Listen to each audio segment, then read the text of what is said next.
1947 के बाद ज्यादातर समय तक कांग्रेस ने ही देश की केंद्रीय पार्टी के तौर पे काम किया है। देश के बंटवारे के समय देश में हाहाकार मचा हुआ था। न्यू रेलवे लाइन को बिछाना, गेज कन्वेंशन और बहुत सारी लाइंस को डबल करना शामिल था। हम infrastructure, economy, health care sector, education, employment, international relation और 2022 तक हर घर बिजली पहुंचाने का वादा, हर साल 2 करोड़ रोजगार, किसानों की आय को डबल करना और सबसे जरूरी भारत की अर्थव्यवस्था को $5 ट्रिलियन का बनाना।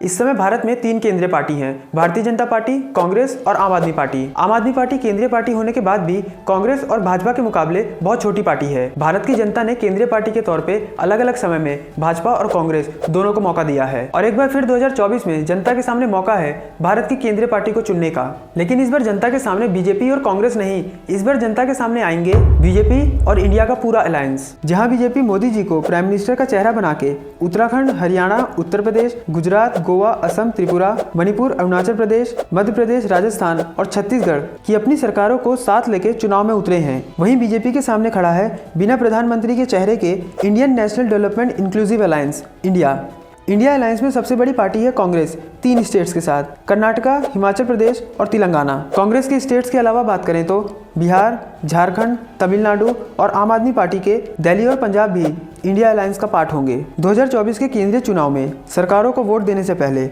हम एक छोटा सा विश्लेषण करते हैं भारत की उन्नति का। देखते हैं भारत की केंद्रीय सरकारों ने कैसे अपने अपने समय में देश को उन्नत बनाने की कोशिश की है। अगर गवर्नमेंट के हिसाब से बात करें तो 1947 के बाद ज्यादातर समय तक कांग्रेस ने ही देश की केंद्रीय पार्टी के तौर पे काम किया है। वहीं बीजेपी 1996 में पहली बार चुनाव जीत तो जाती है, लेकिन उनकी सरकार को महज 13 दिन में ही गिरा दिया जाता है। इसके बाद 1999 में पहली बार बीजेपी अपने 5 साल पूरे करती है और 1999 के बाद बीजेपी को 2014 में दोबारा आने का मौका मिलता है और 2014 से अभी तक देश की कमान बीजेपी के ही हाथ में है। भारत के 76 साल में हुए उन्नति का विश्लेषण हम infrastructure, economy, health care sector, education, employment, international relation और डिफेंस के बेसिस पे करेंगे। इनमें कुछ चीजें आंकड़ों के बेसिस में होंगी, तो इसलिए ध्यान से समझिएगा।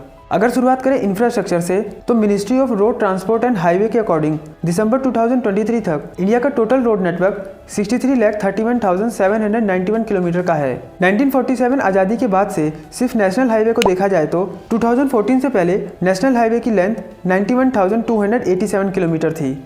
वहीं 2023 में नेशनल हाईवे की लेंथ बढ़कर 1,46,145 किलोमीटर हो गई है। इकोनॉमी की डेवलपमेंट के लिए high speed access control corridors और 4 लेन रोड नेटवर्क को डेवलप किया जाता है। 2014 से पहले 4 lane national highway including high speed corridor की लेंथ 18,371 किलोमीटर थी। वहीं 2023 में इनकी लेंथ बढ़कर 46,179 किलोमीटर हो गई है। Ministry of road transport and highway and national highway authority of India के according warehouse cost cut करने के लिए, व्हीकल पॉल्यूशन एंड कंजक्शन को कम करने के लिए और ट्रेसिंग एंड ट्रैकिंग को इम्प्रूव करने के लिए मल्टी मॉडल लॉजिस्टिक पार्क का निर्माण किया जाता है। करंट गवर्नमेंट के द्वारा 35 मल्टी मॉडल लॉजिस्टिक पार्क का निर्माण करवाया गया है। रोड डेवलपमेंट में ग्रीन इनिशिएटिव भी लिया गया है, जिसमें 2016 तक 3.46 करोड़ पेड़ लगाए गए हैं। इंडियन रेलवे की बात करें तो रेलवे के बहुत सारे प्रोजेक्ट जैसे न्यू रेलवे लाइन को बिछाना, गेज कन्वेंशन और बहुत सारी लाइंस को डबल करना शामिल था। इन सब प्रोजेक्ट्स के लिए 2009 से 2014 के बीच लगभग 11,000 करोड़ का बजट उपलब्ध कराया गया था। वहीं 2014 और 19 के बीच यही बजट बढ़ाकर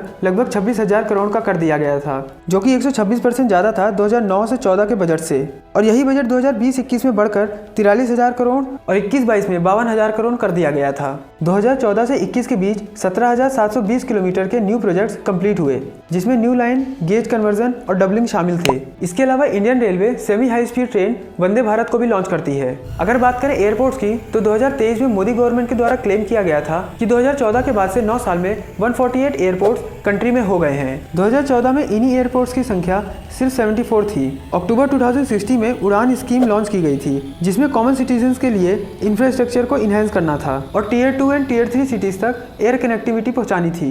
इंफ्रास्ट्रक्चर के बाद बात करते हैं इकोनॉमी की। 1947 देश की आज़ादी के बाद देश के पहले प्रधानमंत्री बनते हैं पंडित जवाहरलाल नेहरू। भारत को आज़ादी कैसे मिली थी ये हम सब जानते हैं। देश के बंटवारे के समय देश में हाहाकार मचा हुआ था। आज़ादी के समय भारत की इकोनॉमी 2.7 लाख करोड़ थी। आज़ादी के समय भारत की रैपिड ग्रोथ के लिए फर्स्ट प्राइम मिनिस्टर ने पब्लिक एंड प्राइवेट इंडस्ट्री के लिए काम करने का फैसला किया।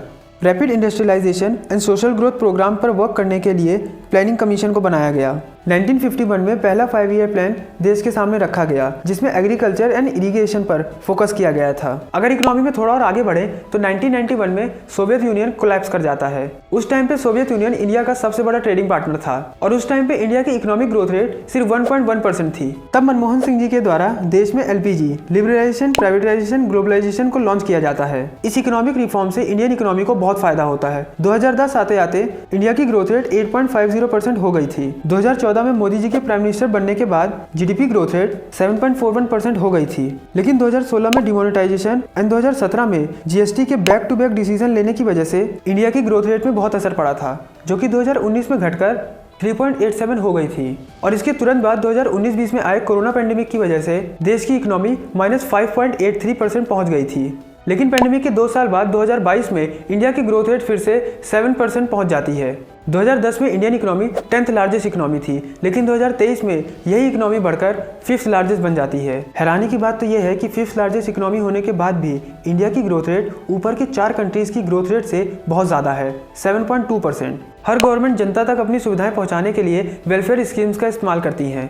दोनों ही गवर्नमेंट में बहुत सी स्कीम लाई गई थी। जैसे कांग्रेस के टाइम पे 2004 से 2014 के बीच Mahatma Gandhi national rural employment guarantee scheme मनरेगा, इस स्कीम को अनस्किल्ड वर्कर्स के लिए राइट टू वर्क जैसे स्लोगन्स के साथ लाया गया था। इसके अलावा कांग्रेस के दौरान नेशनल रूरल हेल्थ मिशन के अंदर बहुत सी स्कीम जैसे रोगी कल्याण समिति, Janani Suraksha Yojana, national mobile medical unit, national ambulance service, Janani Shishu Suraksha Karyakram, Rashtriya Bal Swasthya Karyakram, mother and child health wing, 75% of rural population और 50% ऑफ अर्बन पॉपुलेशन तक adequate quality of quantity food affordable price में पहुंचाने के लिए फूड सिक्योरिटी एक्ट को लाया गया था। कांग्रेस के कार्यकाल में right to information act, right to education act, special economic zone act and unique identification authority of India, यानी जो आधार कार्ड आज हम सबके पास है उसे पहले कांग्रेस के द्वारा ही प्रपोज किया गया था। यही बात करें मोदी गवर्नमेंट की तो इन्होंने भी बहुत सी स्कीम्स को लॉन्च किया है। बीजेपी सरकार के द्वारा ज़्यादातर अपनी स्कीम्स को गरीब और पिछड़े वर्ग के लोगों तक पहुंचाया गया है। हर घर जल,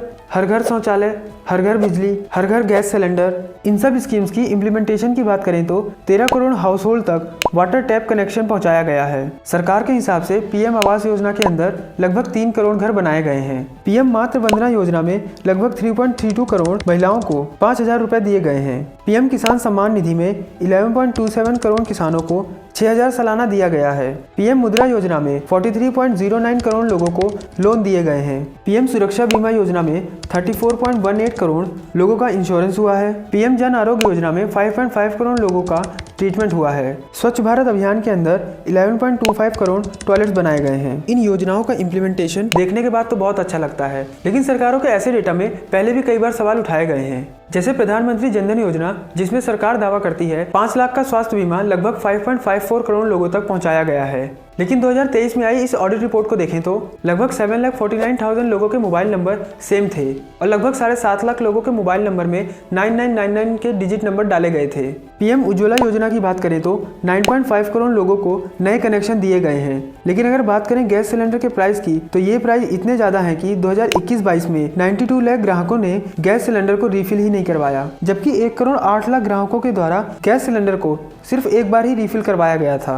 2014 में कांग्रेस का सत्ता से हटने का एक बहुत बड़ा कारण था करप्शन। 2G स्पेक्ट्रम किसने किया? यूपीए ने। सत्यम घोटाला किसने किया? यूपीए। कॉमनवेल्थ घोटाला किसने किया? यूपीए ने। कोयला घोटाला किसने किया? यूपीए ने। टाटा ट्रक घोटाला किसने किया? यूपीए ने। वोट के बदले नोट का घोटाला किसने किया? यूपीए। आदर्श घोटाला किसने किया? यूपीए ने। नेशनल हेराल्ड का घोटाला किसने किया? यूपीए। वाड्रा का DLF घोटाला किसने किया? यूपीए ने। चारा घोटाला किसने किया? खाद्य सुरक्षा बिल का घोटाला किसने किया? गाजियाबाद प्रोविडेंट फंड घोटाला किसने किया? हर्षद मेहता शेयर बाजार का घोटाला किसने किया? हसन अली का हवाला घोटाला किसने किया? IPL का घोटाला किसने किया? LIC हाउसिंग का घोटाला किसने किया? मधु कोड़ा घोटाला किसने किया? देश में पिछले 10 साल से मोदी सरकार रूल कर रही है, इसीलिए मोदी सरकार के कुछ आंकड़ों पर नजर डालना बहुत जरूरी है। मेक इन इंडिया से शुरू करें तो राहुल गांधी का मेक इन इंडिया के लिए कुछ ऐसा कहना था। तो आज हिंदुस्तान में आप made in India, made in India, made in India की बात करते रहते हो। मेड इन इंडिया हो ही नहीं सकता आज, बात खत्म हो गई है। लेकिन 2021-22 में एक्सपोर्ट $422 बिलियन था, जो कि 22-23 में बढ़कर $447 बिलियन हो गया है। मोदी सरकार के कई ऐसे काम भी हैं जो कि शुरू तो किए गए परंतु 2024 तक पूरे नहीं हुए, इसीलिए इनकी डेट्स भी बढ़ाई गई हैं। जैसे प्रधानमंत्री आवास योजना, हर व्यक्ति के सर पर छत का वादा किया गया था। 2022 तक हर घर बिजली पहुंचाने का वादा, हर साल 2 करोड़ रोजगार, किसानों की आय को डबल करना और सबसे जरूरी भारत की अर्थव्यवस्था को $5 ट्रिलियन का बनाना।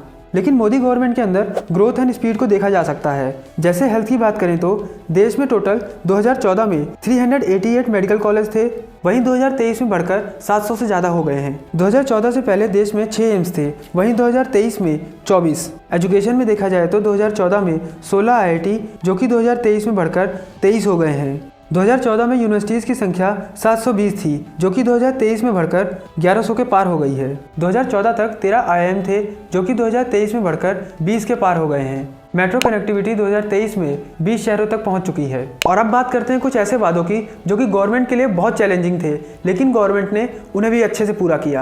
जिसमें गवर्नमेंट ने 3 तलाक को हटाया, CA/NRC को इम्प्लीमेंट किया और देश में डिजिटलाइजेशन को बढ़ावा दिया। इसके साथ साथ जम्मू कश्मीर से आर्टिकल 370 और 35A को हटाना भी बहुत चैलेंजिंग था, लेकिन गवर्नमेंट ने इन्हें ही पूरा किया। और आखिर में बात करते हैं इस समय के सबसे हॉट टॉपिक की, भगवान राम के भव्य मंदिर की। विपक्ष के द्वारा हमेशा से मोदी गवर्नमेंट को ये तंज कसा जाता था कि मंदिर वहीं बनाएंगे लेकिन तारीख नहीं बताएंगे, परंतु अब सुप्रीम कोर्ट के फैसले के बाद राम मंदिर बन रहा है और 22 जनवरी भगवान राम के मंदिर का उद्घाटन भी होने वाला है। ये था छोटा सा विश्लेषण बीजेपी और कांग्रेस के द्वारा किए गए कार्यों का। 2024 में बीजेपी के 10 साल पूरे हो जाएंगे, इसीलिए आप इस वीडियो को बीजेपी के रिपोर्ट कार्ड की तरह भी देख सकते हैं। आखिर देश आपका है, वोट आपका है और सरकार को चुनने में फैसला भी आप ही का होने वाला है। इसीलिए हम सबको ये समझना बहुत जरूरी है कि कौन सी सरकार देश के लिए ठीक है और कौन सी सरकार नहीं। अगर आपको वीडियो से कुछ जानने को मिला हो या वीडियो अच्छी लगी हो तो प्लीज वीडियो को लाइक करें, और बहुत अच्छी लगी हो तो प्लीज वीडियो को शेयर करें और सब्सक्राइब करें पिक्चर जर्नी को। अब हम मिलेंगे अगले वीडियो में, तब तक के लिए नमस्कार।